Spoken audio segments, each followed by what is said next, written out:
Because of the hardness of your hearts, si Moises na ang nag-adjust. That is the Lord's answer to the Pharisees asking him question about divorce. Kaya naman niya nangyari, sabi ng Panginoon, ang tigas ng ulo niyo eh. But what is God's plan? So ibinalik ni Jesus ang isip ng mga tao sa orihinal na plano ng Diyos. At anong plano ng Diyos? Sabi niya, from the beginning of creation, God made them male and female. For this reason, a man shall leave his father and mother and be joined to his wife, and the two shall become one flesh. That is God's plan. And that plan of God will make man and woman, formerly two, becoming one flesh. Kaya nga po, yung symbolism ng belo sa kasal. Bakit nilalagyan ng belo yung ikinakasal? At yung belo, iisa lang ang ulong nakalabas, yung ulo ng lalaki. Minsan may mga abay na siguro kinakabahan, nilalagyan belo yung pareho, no? Pero hindi ganon.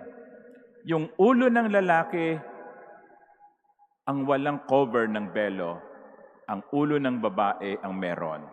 Kaya kung titignan ninyo, kayong mga nakaupo dyan, halimbawa, umaattend kayo ng kasal, pag may kinakasal dito sa altar, ang nakikita ninyo ay isang ulo at parang isang katawan.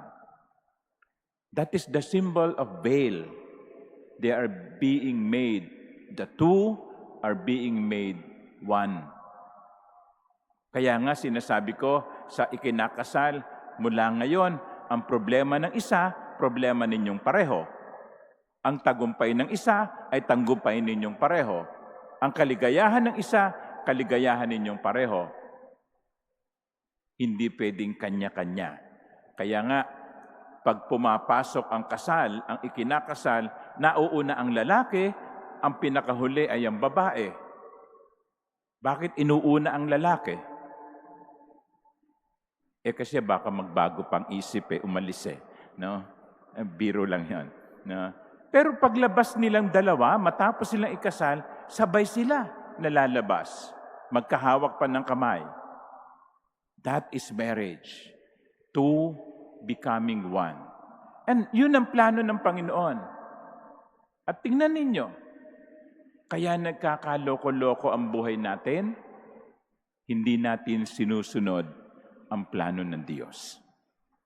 Whether it is in marriage, whether it is in personal life, whether in career, whether in future plan, no?